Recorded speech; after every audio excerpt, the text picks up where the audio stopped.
Hello everyone, good afternoon. How are you all? Did you see my last video? In that we completed how honeybees make their hives and how honey is prepared by the honeybees. So today we are going to continue our chapter number 6 in ENV. So before I start with my chapter, I want everybody to take out their textbook, ENV textbook, page number 30. Okay, are you all ready? Chalo. We will start with the busy bee, which is there on page number 13. See what it is written.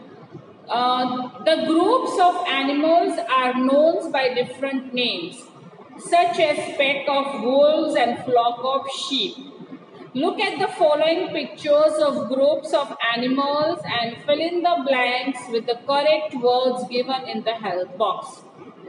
हर एक groups को है ना बेटा different animals के groups को different name से हम बुलाते हैं।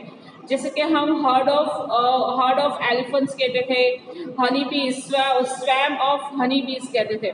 उसी तरह के वुल्फ का जो ग्रुप होता है उसको पैक कहते हैं, और शीप का जो ग्रुप होता है उसको हम फ्लॉक कहते हैं, फ्लॉक ऑफ शीप।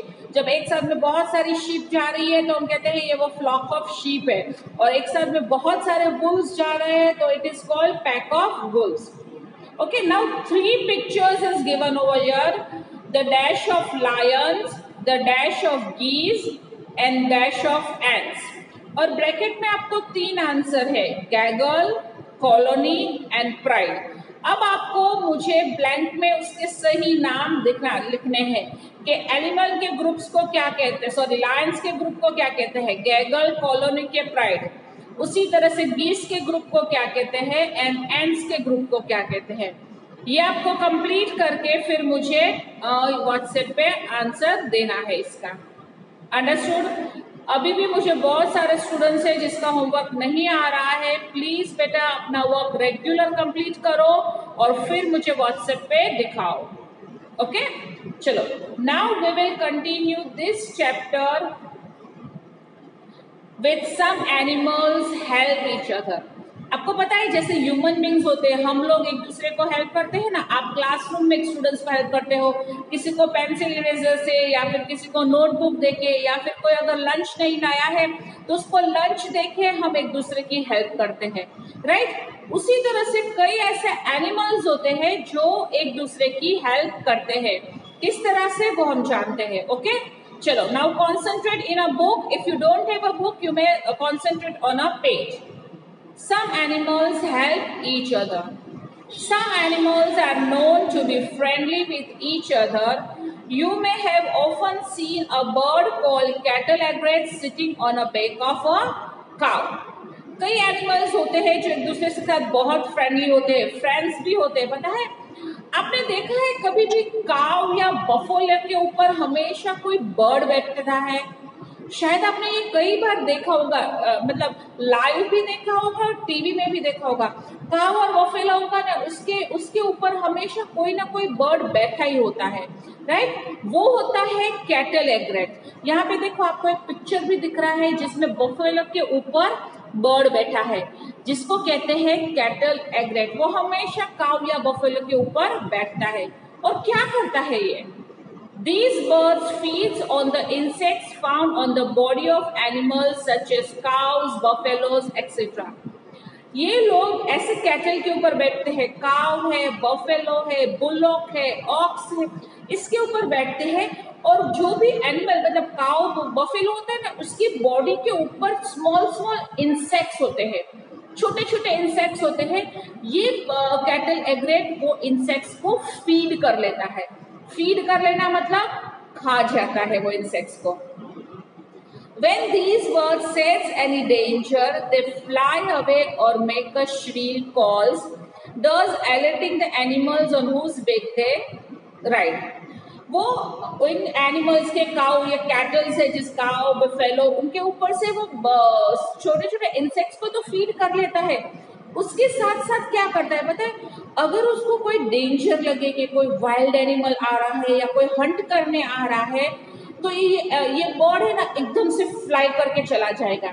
या फिर ऐसा कोई साउंड, श्रिल साउंड मतलब ऐसा कोई साउंड करेगा जिससे ये कैटल्स है उनको पता चल जाएगा कि यहाँ पे अब डेंजर है, यहाँ पे कोई वाइल्ड एनिमल हंटिंग के लिए आ रहा है। तो ऐसे भी ये बर्ड, ये बफेलोज, काउज, ये कैटल्स को अलर्ट कर देता है ना हेल्पफुल। हम सोचते हैं कि हम ह्यूमन बींग्स ही एक दूसरे को हेल्प करते हैं, लेकिन ऐसा नहीं है। एनिमल्स भी दूसरे एनिमल्स को अलग अलग तरीके से हेल्प करते रहते हैं। आई बात समझ में? चलो आगे देखते हैं। Now on page number 31, remoras also known as suckerfish. Ocean में, सी में एक फिश होती है जिसको सकरफिश कहते हैं। सकरफिश मतलब जो फिश कुछ भी खाना सक कर लेती है, निगल जाती है, वो फिश का नाम है रेमोरास। Remoras, also known as suckerfish, attach themselves to shark or other marine animals. ये क्या करती है पता है? ये रेमोरास होती है ना, तो ये ओशियन में जो बिग बिग फिश होती है जैसे कि वेल, शार्क या दूसरी कोई ऐसी बिग फिश, उसके साथ अपने आप को अटैच कर लेती है, ज्वाइंट कर लेती है। ये रेमोरास, शकरफिश। The remoras eats the leftover particles from its host body. वो जो भी फिश के ऊपर अपने आप को अटैच कर लेती है, वो फिश उसका होस्ट बन जाता है। ओके, और फिर वो फिश के ऊपर जो भी लेफ्ट ओवर खाना होता है, जो भी वो फिश ने कुछ खाया होता है और जो बच गया होता है, वो सारा खाना रेमोरास खा जाती है। It may also eat the parasites found on the host body. ये बड़ी बड़ी फिश, शार्क, वेल के ऊपर छोटे छोटे इंसेक्ट्स जैसे वाटर एनिमल्स भी हमेशा उनके साथ चिपक जाते हैं। तो रेमोरास वो सारी चीजें भी वो बिग फिश के ऊपर से खा लेती है। एंड दस फंक्शन एज अ क्लीनर। ऐसे कहा जाता है कि रेमोरास है ना, वो बिग फिश को क्लीन कर देती है, उसका सारा लेफ्ट ओवर खाना खा जाती है, और उसके साथ साथ जो भी पैरासाइट्स मतलब स्मॉल स्मॉल इंसेक्ट्स, जो वाटर इंसेक्ट्स होते हैं जो बिग फिश के साथ अटैच रहते हैं, उसके ऊपर आ जाता है, वो भी सारी रेमोरास बिग फिश की खा जाती है। तो ऐसे हम कह सकते हैं कि रेमोरास है ना, वो बिग फिश को क्लीन कर देती है ना, उसके ऊपर का जो भी कचरा है वो सारा खा के बिग फिश को क्लीन कर देती है। यहाँ पे आपके बुक में भी देखो पिक्चर है रेमोरास का, ये है रेमोरास अटैच टू सी टर्टल। ये रेमोरास है ना, एक टर्टल, बिग सा टर्टल है सी के अंदर, उसके साथ अटैच्ड है, उसके साथ जॉइंट हो जाती है। तो जो भी बिग एनिमल्स होते हैं सी के अंदर, सिर्फ शार्क और वेल, जो भी मरीन एनिमल्स मतलब जो एनिमल्स जो वाटर में रहते हैं, ओशियंस में रहते हैं, उसको हम मरीन एनिमल्स कहते हैं, उसके साथ रेमोरास अपने आप को अटैच कर लेती है। आई समझ में बात?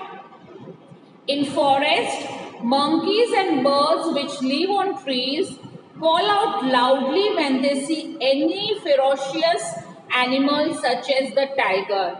This way they caution other animals such as deer, bison, etc. Forest में तो आपने देखा है कि हमेशा डियर होते हैं, बिसन होते हैं, ज़ेब्रास होते हैं, जिराफ होते हैं।